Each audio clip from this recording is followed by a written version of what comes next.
就是你睡得好吗？你有过劳缺氧吗？如果你睡得好的话，就可以帮你充饱电。怎么样让你可以一觉好眠？这是很多人的困扰哦。来邀请到今天来到婆媳当家的贵宾们，首先欢迎的是家医科医师姚伟明医师，欢迎。主持人好，大家好，大家平安。还欢迎的是大伦。舒维姐好，各位观众朋友大家好。好，欢迎蔡子。舒维姐好，大家好，我是蔡子。哇，蔡子跟大伦的合体不简单呢，真的非常不简单。假爸爸，假爸爸，对对，在这里春风了。八嘎金尼，你哇，真的还在保。而且你们经常出外景哦，恐怕都有睡不好的问题哈，所以等一下好好的来聊。那我第一件事情要跟大家讨论的是静电的问题。好，很多医学上的研究告诉我们说，身体处于疲劳或者缺氧的状况之下，容易产生静电。也有此一说，就是说身体常常产生静电，要留意是不是自己已经是在慢性疲劳的状态当中。那你如果慢性疲劳的话呢，可能就会引发三高哦，可能就会有心血管疾病哦。所以要常常检视自己是不是容易产生静电。那在场的看来，大伦，你是不是有静电体质呢？我跟你说，我基本上已经快要变电人。哎呦，每天照3餐电。哇，对啊，而且呢，我这个有时候我要握小孩的手就被电到。哇，对对。然后我要去，尤其我每天要被电最容易是在哪里呢？是在那个，因为我是在电台嘛，就跟所谓电台。电台，在电台被电，被老板电吗？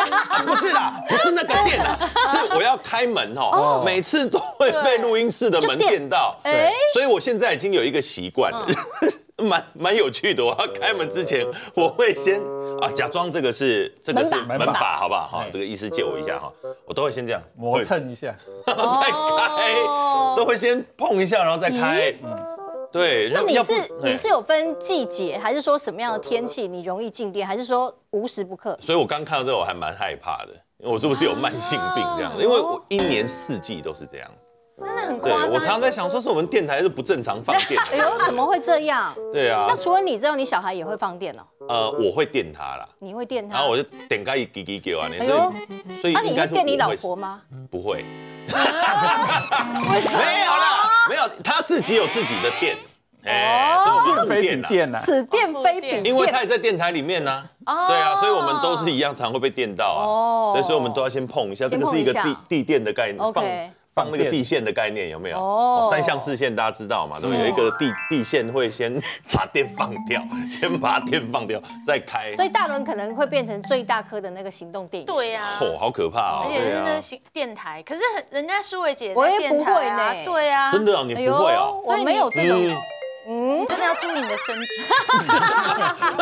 可是我必须讲，因为像我也会，只是它是1年4季，我通常都是例如说出国到比较干的地方，然后又是冬天比较会。像我以前比较常跑澳洲的时候，澳洲真的就很干嘛，大陆型气候，然后所以也是啊，那个开门的时候，还有车门的时候，我被车子电了好几次，所以我后来都是这样。对，就开门都要用衣服遮着，对，然后真的也是会电到人。然后像有去一些那种欧洲国家的时候，比较好笑啦，没有电到人，但是那个静电你知道吗？就是头发一摸的时候就啪，粘在脸上，对，粘在脸上变羽毛剪之外，还是要一直啪啪啪。我知道，猛毒的概念。猛毒，你有常啪啪啪啪这种感觉吗？不会，有头发太短了啦，看不起来了，对啦。对啊，所以等桃门的开呀。对啊，所以我也想说，这个是因为身上原因，对不对？对，是什么原因？来问一下姚医师一下哈。这个人体在生理过程的运作中间会产生一种叫做自由基。自由基就是一个电子上面带一个正电位，那就是一种正电位的东西。这个东西呢，事实上可以说是人体的废弃物了，也就是毒害物了。那这个东西累积多了以后，在人体这个正电位累积多了，会让你的神经系统啦，或者其他免疫系统啦，都变成很衰弱。就是在一个缺氧发炎的状况之下。会不断的让身体变成衰弱，所以当你累积太多的正电位呢，这个时候呢，你碰触到一个带水或者是金属的东西，你就会把这个正电位排出去，就导出去了，导出去，那被你导到的人就被你电到了，是这样，所以你累积了太多的正电位，就是自由基。那这些自由基呢，在体内太多了，实在是不行的，因为会引起慢性发炎跟缺氧的问题。对，那这样子的缺氧发炎反复的结果呢，就会引起疾病。所以我们在处理这个静电或者是处理这个正电位累积过多呢，要有方法，让自己能够降低正电位，达到正负电位平衡，才不会一直放电。那如果像大伦刚分享的，他常常一年四季都在。对，它就是累积了太多废弃物，自由基太多了，都没有及时的消除。哎呦，对，那身体呢就累积多量的这个正电位，就找机会就要放电。哦，所以我也有听过一个说法，说我们赤脚啊走在那个大自然里面，然后是不是就可以达到什么正负电位的平衡？人体接触到自然的环境，尤其是带有水分的，比如说像土壤啊，而不是干燥的水泥嘛。那这个时候呢，你的正电位就像一个导地线的那种概念，就可以经由这个自然环境就把它排除掉，那你人就会觉得轻松了。一堆垃圾在体内经由这样子的物理性的排除的话，你导电导完了，你人就很轻松了，就会觉得神清气爽，体力充沛这样子。那刚才因为姚医师讲到自由基嘛，我相信自由基这3个字大家应该都蛮熟悉的哈。那自由基代表的是什么？引发自由基的原因又是什么？请姚医师跟我们说。比如说我们劳累、压力，或者是缺氧、不爱运动或久坐，或者是吃了一些有伤害身体的东西，比如说是油炸的食物啦，或者是加工食物啦，这些对身体的细胞是有伤害的。那人体这颗大电池呢，它要去运作这些有害的物质，要把它新陈代谢掉。这时候呢，就会产生过多的自由基。那自由基初期的时候呢，只是让你产生一些症状，比如说你会酸、胀、麻、痛、痒、过敏，这些都是自由基释放出来，让你产生了一些症状。初期的发炎，自由基就等于发炎，就是发炎了。对，发炎的量的问题。那发炎久了以后，就会变慢性病，比如说有三高疾病啦，有肠胃疾病啦，有气喘啦，有过敏疾病。那最可怕的是自由基经由发炎，长时间的发炎，最后会变成怎么样？我们的免疫力不好，就会有癌症。然后我们的器官不好，器官衰竭就会有心脏病啊、肾脏病啊，或是脑部的疾病啊，比如说退化、失智这些。所以从自由基演变成发炎症状，演变成疾病，再演变成器官衰竭或者癌症，这个是需要长时间的。所以你要利用身体有机会，就要把这个自由基或是这个正电位给它排除。排除以外，或者是你把它消除比如说你吃一些好的东西，你就可以消除。或是你去放松、去舒压一下、运动，这些都是可以放电以外，也可以降低自由基，给它消除掉。哦，了解。那蔡子看到这一些自由基引发的问题，你有没有比较困扰的啊？其实我真的觉得我可能是长期累积，因为我自己容易给自己很大的压力，然后所以像那个自体免疫疾病，其实我是有一种的甲状腺的，叫桥本氏。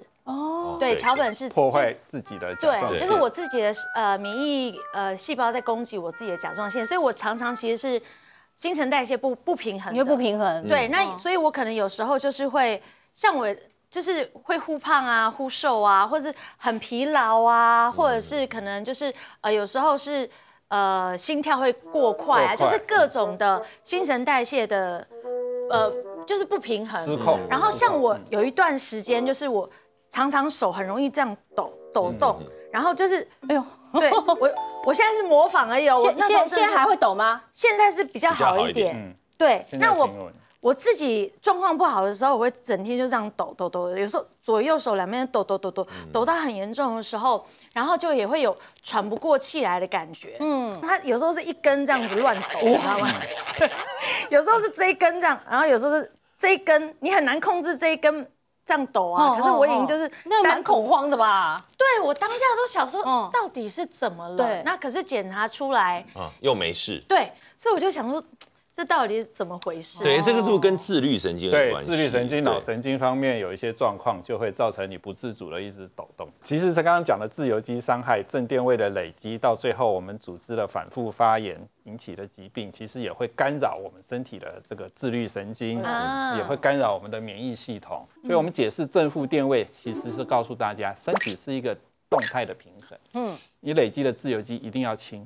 那至于怎么清呢？我们会告诉大家，比如说你要从饮食习惯里面，你要选择一些比较好的食物，比如说我们常说，这个食物有抗氧化性，这个食物是天然的，它里面有一些维生素、矿物质，对，好的食物，新鲜的食物。那第二个呢，你要多喝点水分，水分会缓冲，会平衡我们的身体，让身体得到一个稳定的状态。第三个，你要疏解压力。还有一个很重要，就是你的睡眠一定要有。睡眠啦。对，keyword 在这边，真的。你如果睡不好，就好像电池没有得到充分的充电，你每天又在耗电，那这个电量下降，你的负电位不断的下降，正电位不断的上升，这样就会出乱。所以睡得好可以排除正电位，是这个意思吗？是，睡得好不但可以消除正电位，也可以经由其他的方式来排除正电位。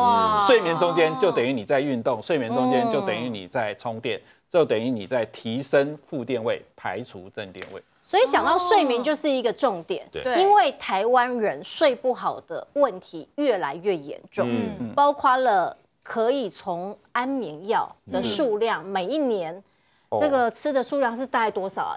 好像10几栋101的高度，对哦，不知道是多少亿颗哦，对，亿哦，上亿颗一年台湾人吃的量，所以就是要好眠，真的很多人是奢求。那请问一下，2位睡得好不好？这个可以讲吗？像我们出外景的时候，干嘛？我们又没睡一起，没有睡一起，但我都知道他的睡眠状况。为什么？因为他都说他必须要吃安眠药才有办法睡。所以对那个时候我就觉得，哎，这个那么辛苦，姐姐还蛮可怜的，每次都要先嗑一颗才有办法睡得着这样子。对，因为我很早，我自己回去看我高中的日记，发觉我从高中就睡不好，我自己都忘记了。到底少女有什么烦恼？我也不懂哎，考试压力大的。因为我小时候小学就开始头痛，所以我爸妈就开始带我看各种医生，曾经有医生说我是脑神经衰弱，我才国小哎，然后我国中就开始吃止痛药，然后高中睡不好，大学可能熬夜都熬到3、4点睡的那种。然后我印象比较深刻，是我大概20几岁那时候开始工作的时候睡不好，就有人介绍我去看精神科，那时候还不叫身心科，那时候就已经开始吃一些抗焦虑的药了。那比较严重的是，我大概30岁，我转换了工作环境。然后那时候我没有吃药，可是我就好像有一次是因为喝 Vaga，然后就突然断片哦，睡着了，然后就高喝困呢。哦哇，我高赞，原来终于睡着了，好久没有这样，Vaga赞，我的妈呀！而且连自己怎么睡着都不知道，都不记得，一瞬间断片，我就觉得哇，这种感觉太棒了，开始酗酒吧。对，我真的那时候真的很糟糕，我就买 Vaga，然后就可能硬把，就觉得 Vaga 不好喝啊，可是硬灌个什么2杯之后。然后好躺床上，然后早上醒来，然后就觉得哇，这个感觉太棒了。可是后来我还是去找研究，我发觉就是医学界是说要酗酒比吃药物还要糟，还要更伤身呢。对，那后来于是我又再去找身心科，然后所以我就。变成了一个恶性循环，不是吃药就是喝酒，不然都睡不着、睡不好。对啊，然后我的药物就一直持续在调整，有时候比较糟的时候，我会吃到安眠药，比较状况好的时候是吃抗焦虑药物就可以睡。对，所以我其实一直在想办法改善我的睡眠，包括还有我去学催眠啊。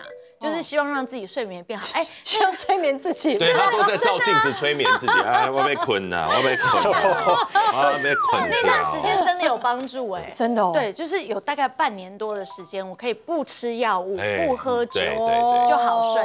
可是后来疫情一来，然后又关在家里，开始焦虑或什么的，又不行。对，好，所以试过很多方法啦。那大伦应该没有这样吧？我有，我是8年前开始的。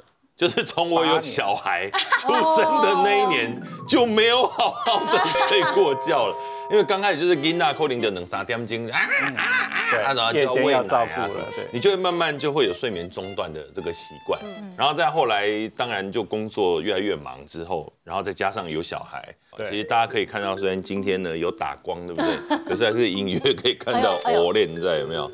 那我的其实呢。这个皮肤啦也会稍微暗沉一点啦，然后有这个黑眼圈以外呢，再来我觉得比较严重的是睡眠，它是整个影响到你的免疫系统。没错，我大概从6月开始忙，就从那个金曲、金鹰、金马，然后金漫奖，就全部都要，有的是工作了，去主持而已，不是拿奖啦。我刚去准备拿奖。没有啦，都是主持这样。那因为很忙，所以连续这样子忙下来呢，坦白讲，就是你的。睡眠晚上其实是很不好的，基本上每个月不是在工作就是再来就是感冒，然后感冒又好了以后又去工作，然后工作好了又开始感冒，就是一直都是在这个小病的这个中间，包括说全家人啊，很奇怪，好不容易可以休个假2、3天啊，那回去陪我太太回去台中，然后呢，奇怪呢，大家都没有拉肚子，就我一个人拉4天啦。然后医生说我诺罗病毒啦。然后我一讲完诺罗病毒，太弱了吧？散开。对，然后家里也没有人被我传染，就我在那边拉肚子拉了4天这样子，然后等到要回台北就好了。就很奇怪，就是整个免疫系统是很不好的，要不然等到诺罗好了以后又开始流鼻涕，然后喉咙痛，就是这样子。所以我觉得那个睡眠对我来讲真的是影响很大，没有办法充分的休息。每次要到充分休息是这样，你知道吗？吃药吃到那种头壳拢紧拱起的时候，然后睡着，感冒药的那种，对，靠药物才有办法真的得到充分的休息，然后让自己睡3天这样。那也是一样，就坏习惯就是不然就喝个啤酒，喝个小酒，然后就很好睡。对，可是隔天就体力负担很大。会酒精会影响，还是会有点宿醉？其实我要讲个小故事，那个时候我们一起出假爸爸的时候啊，那我们其实压力蛮大的，因为有这个收视率的压力，然后各方面等等。那所以呢，我们大家都会聚在一起，晚上一起讨论一下，是不是？对，研讨会，就是全部的，包括摄影师啊，大家都在一起。你不是有来喝过吗？就你就这一机，对不对？研讨会在304对，然后我们这一个小组叫做假酒呗，假酒呗来啊，假酒啊！然后我们就在看里面。就发现到说，奇怪，他酒量还真的很好，超会喝啤酒，就是因为那个时候为了要让自己睡着，他就酒量就练起来。我真的有一段时间是有点到酗酒，所以酒量变很好。对啊，所以我们大家酒量都不错，然后喝到真的都 OK 就睡着了，以后大家都各自回房睡。隔天早上起来，每个人的面都跟他赶快的，都的啊，对呀，拍机啊，怎么拍？拍机啊，负担更大，负担很大，对啊，又水肿，所以都找不到一个治本的方式。那有没有试过一些方法？除了这个刚刚讲的酒，真的不要乱试哦。这个就是说不能用酒来拿当睡眠的一个工具啦。对，你不是当那个三藏法师向丝路去。我去了尼泊尔，你知道吗？因为尼泊尔跟印度很近，所以他们有那种古老的印度医学。所以你去尼泊尔看病是不是？对，你是不是爬山啦？你本来是去爬山，然后顺便去看病。然后我去做阿育吠陀的疗法跟瑜伽，然后我还真的找阿育吠陀的医生。你知道吗？我不知道大家这是他给我的处方。他写的是什么？拿反了啊！拿反了。写的是尼泊尔文吗？不是，他写英文。他写英文，英文很好。有没有？OK。Ayurveda， 这个阿育吠陀，这配乐怎么这么棒？对，适合我们的 Keep 老师专业，曼陀罗都出来。然后呢，我名字在这嘛，娜娜对不对？然后他很妙哦，他给我的第一个建议，我不知道这样看，30到40分钟 minutes walk， 然后 every day in a park or place with trees， 就是有树的地方，像公园，叫你赤脚走路。对，他叫我走30到40分钟。每天，我还问他说，是不是赤脚会比较好？他说赤脚当然更好，因为尼泊尔那边的公园，他们都是黄沙，所以他们的树都是黄黄的。所以我跟他说，我那边赤脚是不是会更好？他就说，你那边如果很干净的话，赤脚是更好的。我就说，因为我大台北地区可以这样赤脚走吗？其实我会不会满脚鲜血啊？你要小心有玻璃铁钉。对啊，玻璃铁钉什么鬼的？所以最好找公园，因为我说我家旁边就有公园。他说那有树吗？我说有。他说那你就去那走。我说我很喜欢赤脚走在草地上，因为我知道可以放电。但是我没有想到这个阿育吠陀医生，他第一点居然就是这样子他第一点就认同。那他第二点呢？2 missions of 5 minutes each. Meditation， 来，每一天如果可以就做5分钟的 meditation， 静坐就静下来就好， 5分钟就好，5分钟1天2次就好。他说至少播出5分钟。他这个我也会写啊，其实我也可以。对呀，都做没搞，就做不到嘛。我刚才是地点坐5分钟，拍电风拍铁摕来卖，对不对？我也可以说，你就30分钟去草地走一走，你做得到吗？做不到嘛，所以睡不好。5分钟叫你静下来，慢慢呼吸，你做得到吗？ 1分钟你就哎，我那个好像那个什么钱还没缴啊，现代人都太混乱了哈。对，可怜。结果最后当然第一项就是叫我去有树的地方散步。对。有分多金，结果我回来，你现在对自己觉得有点上当的感觉，是不是？现在想想，觉得有没有怎么样？就想说，这个建议真的很不错。可是我说真的，我回来到现在，我还是真的没有去走那30分钟，就没时间，很难每天做到。对呀，很难每天。不是因为你问姚医师到最后一定会告诉我们。第一件事情一定要调整你的作息，一定要早睡早起。第二点一定要饮食均衡，最好就是地中海饮食。第三点要睡得好。而每一科医师到最后都会这样说。对，这是基本健康条件。像睡前你千万不要做一些错误的事情，比如说喝酒来帮助睡眠，或者是有的人想要我用运动到自己很累，睡前不能运动。对，睡前不要运动，睡前就是缓和甚至静坐的方式，让整个情绪、心灵全部都冷静下来。那事实上，他刚才在这个尼泊尔嘛，对，这个大师告诉他的事情，其实就是调节他身体的正负电位。对，我觉得这 totally 就是这一句话。对你身体的废弃物，尤其影响到你的自律神经，影响到你的睡眠。那你在走在树下，走在土壤上面，整个人是放松的，又吸收新鲜的这个芬多精啊，或者是这个负离子啦，然后再来把你的正电位经由土壤排除掉。这是一个很重要的让你的正负电位平衡的方式。自然就会帮助到睡眠，但是不是每个人在生活里面都可以有这样的环境、这样的时间去做这样的事情。对，尤其在台北很多地方，你要去公园又比较远，你要特地去，然后也没有什么泥土地啊，大部分都柏油地啊。所以是不是踩柏油地也没什么效果？踩柏油地是没有什么效果的，而且柏油地上面万一有硬的东西会划破皮肤啦。对，所以最好就是如果你的房间里面你要睡觉那环境可以制造这样子的环境，应该是最好的吧？对，让你能够完全能够把这个多余的这个正电位可以排掉，自由基可以降低。当然我们降低自由基的方法，刚刚有谈到饮食的正确嘛。所以早睡早起，早上早一点起来吃好丰盛的早餐。吸收到一些抗氧化的这个食物成分，自然就可以降低你今天白天所产生的这些自由基。那晚上睡前说，我家又不可能铺一块草皮或是种树，那就要想到说你的睡眠的环境，例如说你的床啊、你的枕头啊、你的睡眠环境啊，那个就是每天接触自己的嘛。对啊，对不对？那我觉得寝具里面，我自己个人是很在乎枕头啦。不知道各位在乎的是什么部分？我最恨的就是那个枕头，有没有？是竹席的。哎呦，会夹到你的头皮还是头发？我跟你讲，我小时候的时候，这个这边可以给大家看一下，我这里还有2条，有没有？这个就是被夹的，这是真的被夹的，有2条，整片的竹席，然后夹。你看这个很平顺，这个就是我小时候被夹到，那个蛮危险的，啪一下起来受伤，到现在都有2条呢。就它这个其实都会夹。这个如果我长头发，应该都会被千万要小心。对，一定会，一定会。你会早上去开会的时候，然后还粘在头上。不好意思，我今天跟大会报告，今天怎么拿不下来 ？Oh my god！ 对，他有可能会这样，有可能。对啊，然后像有一些这类常这种太嫩，对，没有支撑性，没有支撑性。我其实早期我都喜欢软的枕头，可是后来发现我其实这8年来我都睡不好，其实就是因为用太软的枕头。而且你太软的枕头呢，很容易会落枕。而且你头又这么重，你怎么知道我头重呢？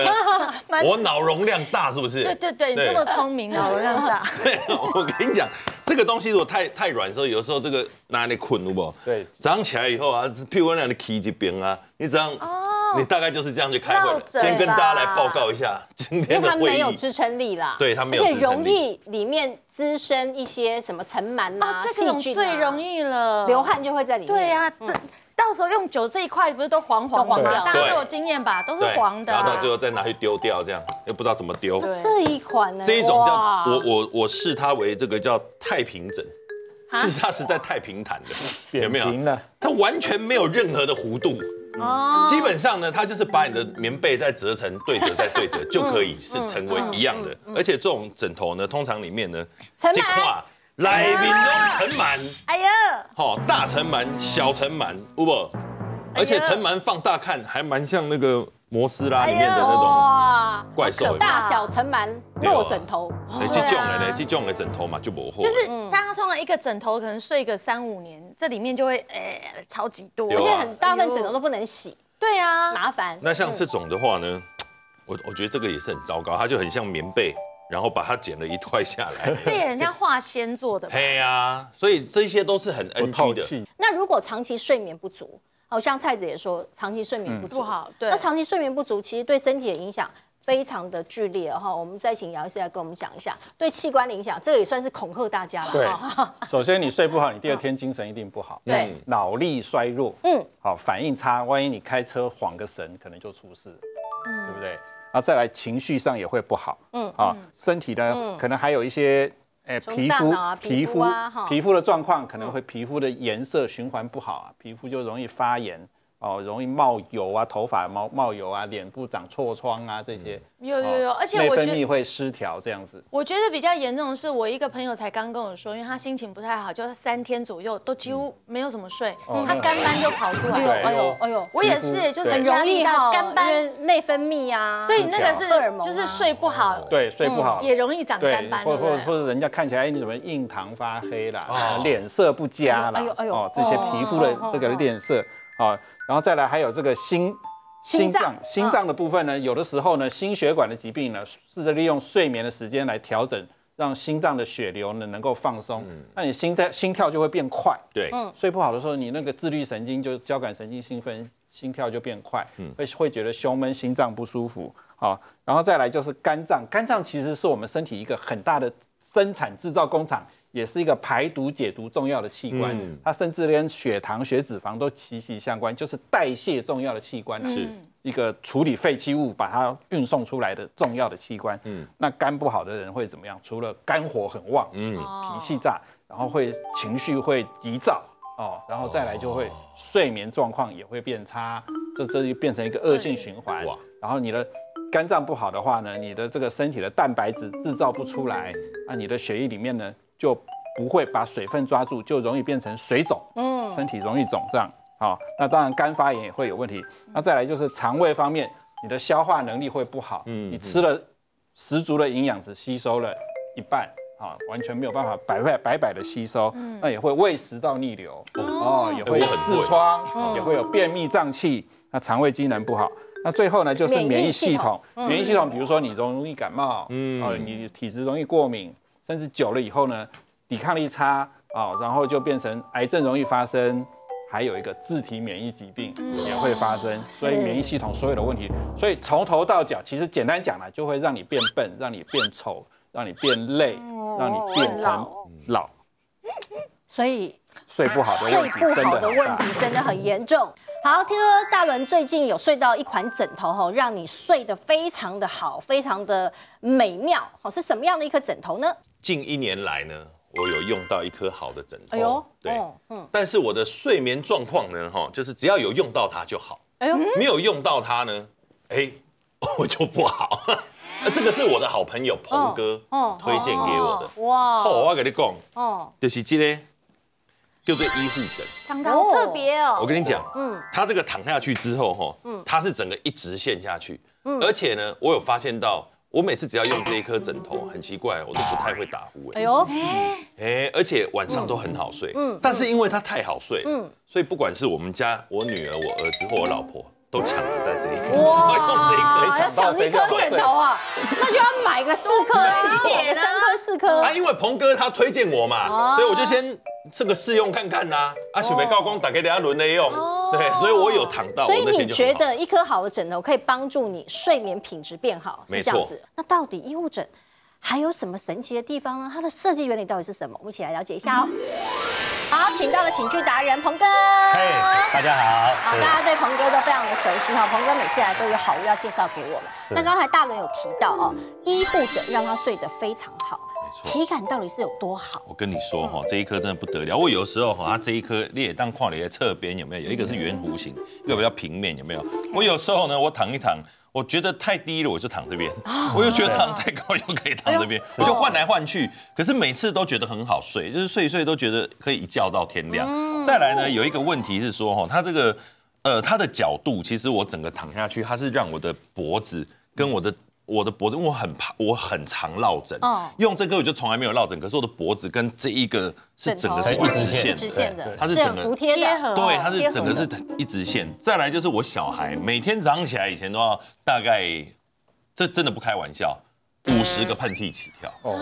他从小就这样子了，这个是遗传性的，它是遗传性的。可自从用这一颗之后呢，他最起码可以掉到10个以下，改善很多，改善非常大。表示说他睡得好吧？尘螨，对，尘螨哦，尘螨这一颗就完全没有尘螨的这个问题。再来呢，因为我儿子他是我都叫他汉堡，因为他很会流汗，所以呢，他常常只要是长工去种有没有？这种按它淡淡熊，我跟你说，大概1个月这里就开始长霉菌了，对，不然就这里就黄一块这样。对。那这个就没有这个问题，为什么？因为它还可以拆起来洗，可以机洗，可以水洗。它可以洗，它可以水洗，真的是水洗功德啊，很厉害啊。有时候早上起来，我问我老婆说，你打呼没有？这一颗就比较不会。哇，改善你打呼的问题。可能是姿势的问题，让我那个呼吸啊会成一直线了，呼吸道顺畅，对，它就会比较。所以应该夫妻感情就更好。不然的话每天都睡不好。哪有？对，现在都在跟我抢这一颗。跟你抢，对，太好用了，对。所以今天特地。所以我觉得它的材质应该蛮特别。你有研究过它的材质是什么吗？因为这个外面的表布，你看跟观众朋友稍微分享一下，这个表布跟外面的不太一样。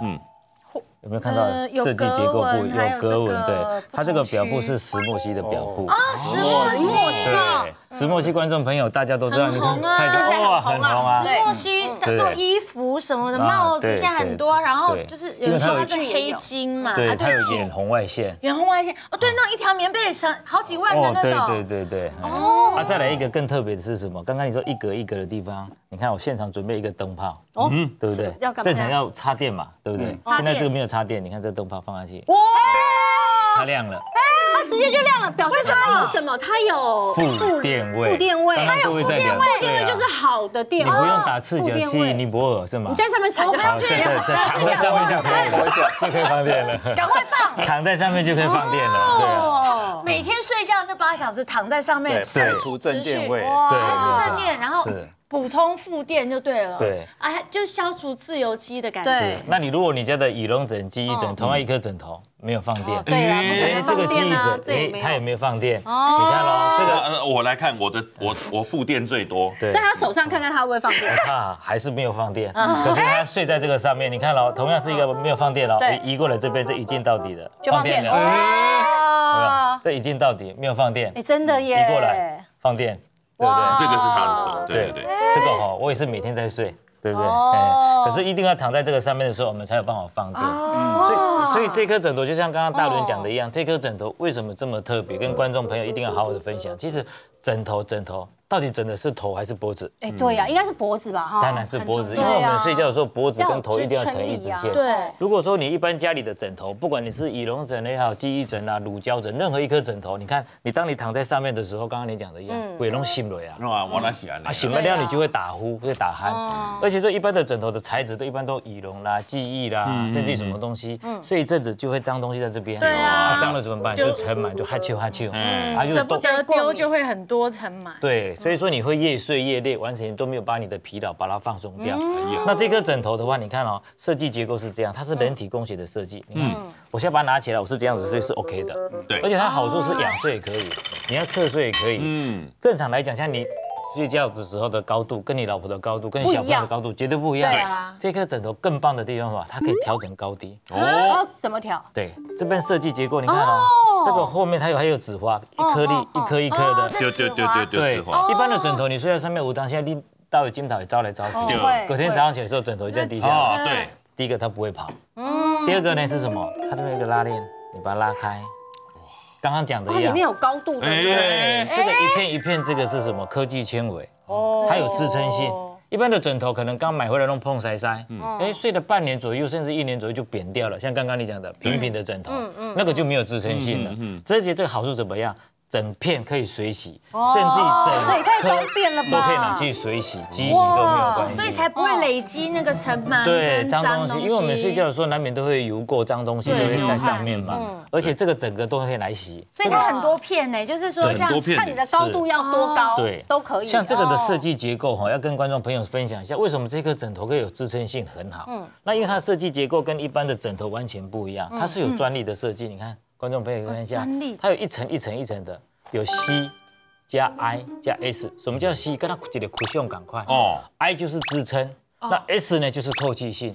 所以你睡在这个上面的时候，一定会有支撑，一定会有透气。所以你躺在上面的时候，透气性会很好。你讲 hip 掉哎，因为有的枕头你如果说睡久会 hip 掉嘛，会一直流汗嘛，流汗怎么办？那正常。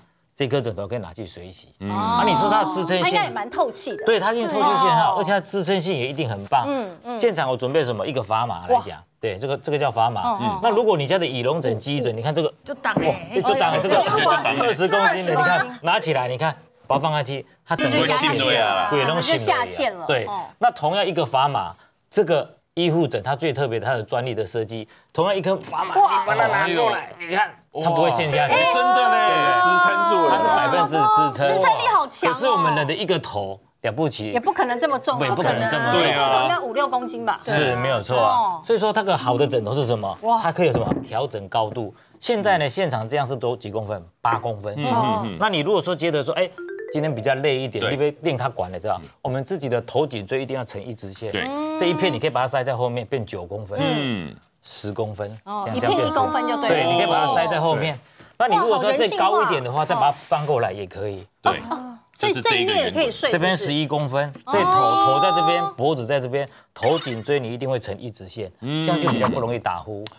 所以说有时候人哦，有时候随着心情也好了，人会高矮胖瘦，搞不好这个吃比较好一点，高脑壳，对吧？脖子可能粗一点，你可能要睡高一点。哎，下个月减肥下来了，可能脖子要低一点的话，你也过来变过来。所以真正一颗好的枕头是可以调整高度的，可以调整，随着你的心情、你的压力、你的高矮胖瘦调整高度。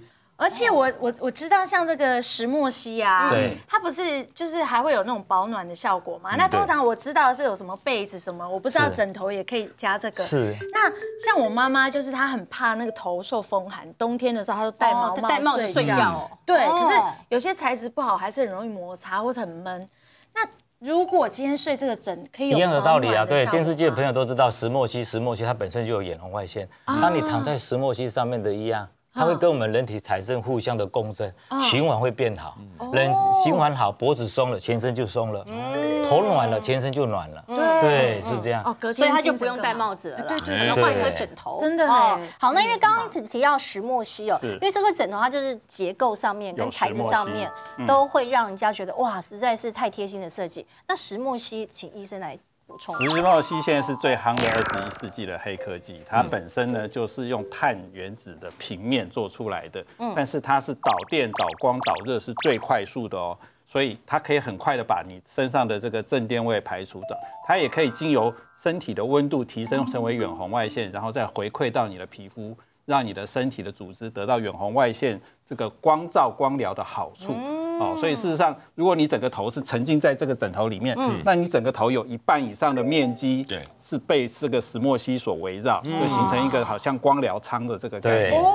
对，所以你侧躺也是，正躺也是，所以石墨烯给你的帮助不仅仅是保暖，它的还有远红外线，还有电位平衡的这些作用。哇，是非常棒的一个电位平衡，对，没错，电位平衡马上发电。对，太厉害。所以你看，从这颗枕头出现到现在，我手没离开它，真的，是不是暖暖的？对，加持一下，是不是？而且因为我们每天睡觉的时间就是几乎一整天的1/3嘛，对不对？对啊。然后人一辈子就是1/3都在睡觉，而且你的寝具真的是要保护自己的身体，要让自己的身体越来越健康。对啊，所以这样我就不用每天30分钟去走公园了，而且它又可以直接用洗衣机水洗，对不对？对，整颗都可以水洗，因为枕头它会随着季节在转换嘛。因为我们如果天气比较热一点的时候，可能是要叫夏天的枕头，冬天有冬天的枕头。那现在这个石墨烯的负电位的依附枕，它就是在冬天来睡，所以它是最适合的。所以你看大伦一直在发电嘛，我在放电，一直在发电，在放电是不是？30 minutes to 45 minutes. Yeah, walking apart or with tree. Walking in the 这个依附枕。好，那我们现在是不是让那个蔡子好了躺躺看，因为我蛮需要睡眠的嘛，对不对？亲身体验。对啊，因为大伦家里有1颗嘛。对啊，而且家里还没有。他的头大小跟我的差这么多。大伦的时候睡的时候可能是会这样子。对。蔡子的话可能这样子来睡，这样会比较好，比较低一点。好，那来请躺下。那我这边一颗枕头。这里床上已经有1颗。你如果觉得太高的时候，我可以等一下可以帮你抽一片。我再看你的个子，应该要抽1片起来。好。可能会比较刚好。159啦，159。蔡子姐第一次看到她演床戏。我的床戏，看一下希望可以破收视率哦。颈部有没有觉得像他这个头部哈，正确的躺的时候，我们的眼睛的视角应该是看到天花板，而不是看到45度角的前面。如果你的枕头支撑性不好，你的头是被抬起来的，所以你的眼睛不是看天花板，是看前面的墙壁。哦，所以他这样子的话，他的支撑性很好，整个人的这个颈肩、后脑勺的支撑都可以让眼睛的视野是往正上方看。那你侧躺看看。侧躺看看，你平常是侧躺还是正躺？我会先正躺，但是往另外一边侧躺，往另外一边侧躺。我们主要侧躺是要看他的肩颈。肩膀压在下面的时候，有没有被很大的压力压迫到？他的脊椎从他的背部一直到颈部的脊椎要成一直线。哦，这从侧面是非常的一直线的。然后呢，他如果床垫好的时候呢，这个腰部、腰椎到胸椎到这个颈椎都全部是一条直线的支撑。厉害。如果床垫不好的时候，也是像一个好像睡一个吊床，两端手脚就被拉起来，那整个人是像一个弯曲的，这样子就不对。他现在的直线呢，基本上颈椎到胸椎到腰椎都要成一直线。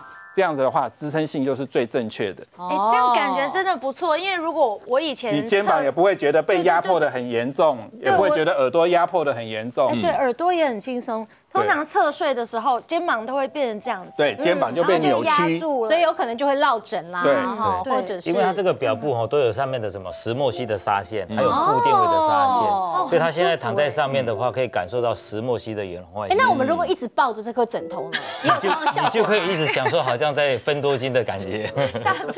这个上面有的人睡觉是喜欢抱着枕头夹在腿部的。对呀，你可以多用一颗来接触你的身体。还是我们缝2个背带，然后背在这边，好不好？上学就这样走。